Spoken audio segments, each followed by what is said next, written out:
The single most cliché saying about science fiction also happens to be the truest. The best of it has always on some level been able to provide a unique window into our own society. Whether it is framed positively or negatively, there is something tangible in the idea that, pun totally intended, brings it back down to earth. For All Mankind, created by Ronald D.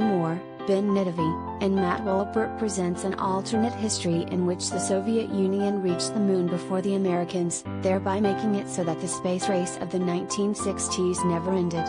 Because of this, the advancement of science and technology accelerates at a much faster rate than they do in our timeline, and the series goes to great lengths to showcase both the positives and negatives that this rapid advancement has on the world. However, where For All Mankind truly shines is demonstrating that human exceptionalism only ever happens at the cost of the people who are tasked with advancing it.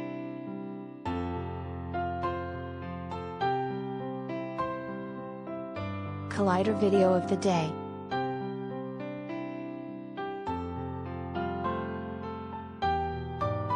The very first scene of the show depicts the moon landing, almost identically to the one we experienced almost 53 years ago. The only difference is it's a Soviet astronaut making the leap instead of Neil Armstrong. As the world watches in wonder and awe, the show focuses on Ed Baldwin, Joel Kinnaman, looking livid as he downs a glass of whiskey in a bar. As we come to learn in the show, he could very well have been the first man on the moon, but chose to play it safe and didn't land.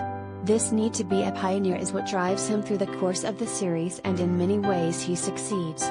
He and Molly Cobb, Sonia Walger, were the first to collect ice that was found on the moon. He establishes the first colony to last on the moon. All this costs him is everything he used to hold dear.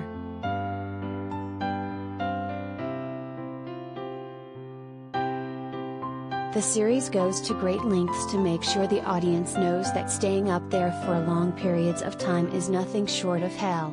Yet, after the death of his son Shane, Tate Bloom, he doesn't want to leave. This wasn't out of some sense of duty to his country, but because he is simply too scared to face his own trauma. He spends so much time focusing on his drive to progress that he loses his wife, Karen, Chantal Van Santen, in the process. However, when all is said and done, it isn't therapy that Ed wants, it is to go back into space and lead the mission that will put a man on Mars. In short, Ed Baldwin, one of the people most responsible for ensuring that exceptionalism continues to be one of, if not the single biggest priority in this alternate society, is a complete mess of a human being. And it is this continued need for exceptionalism to reign supreme that causes him to lose more and more as the series progresses.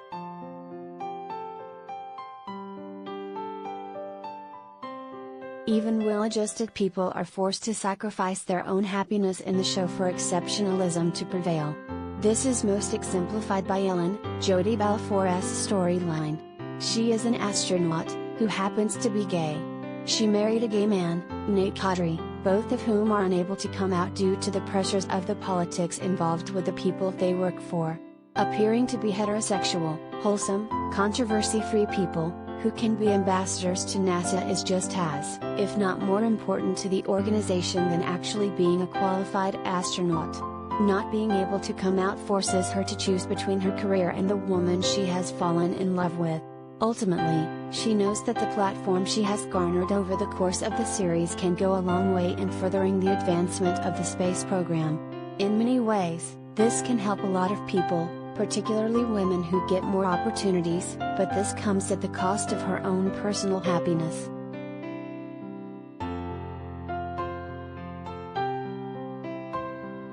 The human cost of exceptionalism is far higher than simply an emotional one. Since the space race never ended, neither did the Cold War, causing both governments to feel the need to bring weapons to the moon. This inevitably ended in disaster when a misunderstanding led to the killing of 2 Soviet astronauts trying to defect. This led the Soviets to take over the Jamestown base and nearly start World War III. The entire chain reaction to these events was triggered by the societal need for exceptionalism, and it was the people on the lunar surface who paid the price, ultimately leading to the deaths of Tracy and Gordo Stevens, Sarah Jones and Michael Dorman.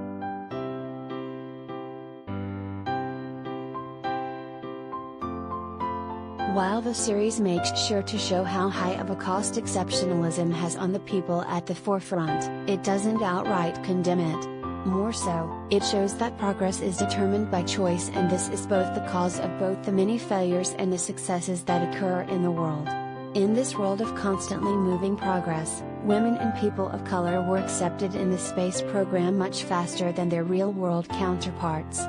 Unfortunately, this was not out of a push for equality as much as it was a politically charged movement that the Nixon administration pushed to appear to be ahead of the Soviets. Nevertheless, when given these opportunities, they are shown to shine.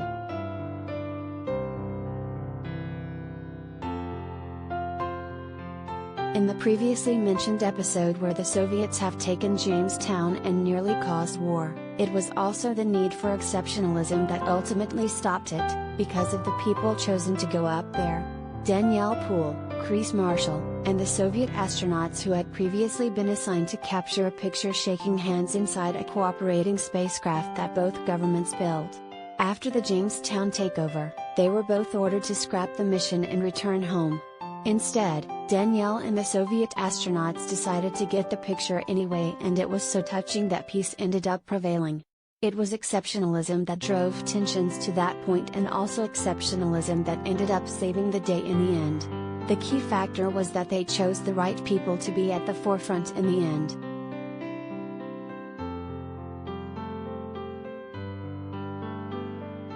At its heart, For All Mankind is a very human show that demonstrates the people who are responsible for maintaining the space race that determines the future of society do so at the cost of their own mental well-being. The need for more scientific advancement drives the narrative within the show, but the series goes out of its way to show that doing this has a cost that is distinctly human.